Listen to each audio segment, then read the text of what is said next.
ఏలినాటి శని జరుగుతున్నటువంటి మకర, కుంభ, మీన రాశుల వారు ప్రత్యేకంగా చేసుకోవలసినటువంటి రెమెడీస్ మనకి ఈ ఆగస్ట్ నెల 2024 సంవత్సరానికే కాదు, ఇవంతా కూడా ఏలినాటి శని జరుగుతున్నంత కాలం కూడా ఈ రెమెడీస్ మీకు పనిచేస్తాయి.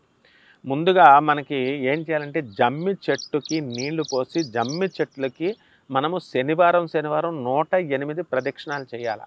చేసిన తర్వాత దాని బయట మీరు దీపం వెలిగించాలా, అగరబత్తీలు వెలిగించి హారతిచ్చి పూజ చేసుకోవాలి.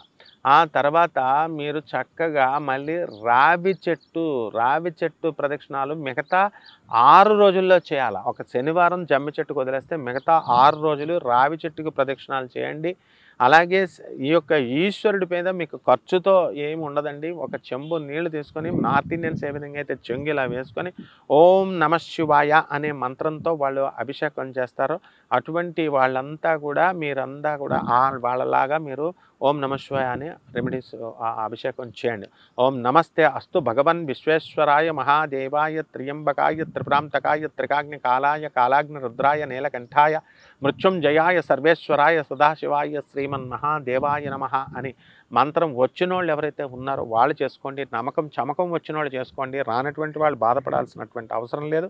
ఓం నమ శివాయ అని చేయండి. అలాగే ప్రవహించేటటువంటి జీవనదిలోకి వెళ్ళి బొగ్గులు వేయండి. ప్రవహించే బొగ్గులు వేస్తే మీకు బ్రహ్మాండమైనటువంటి ఈ యొక్క దోషాలు పోతాయి.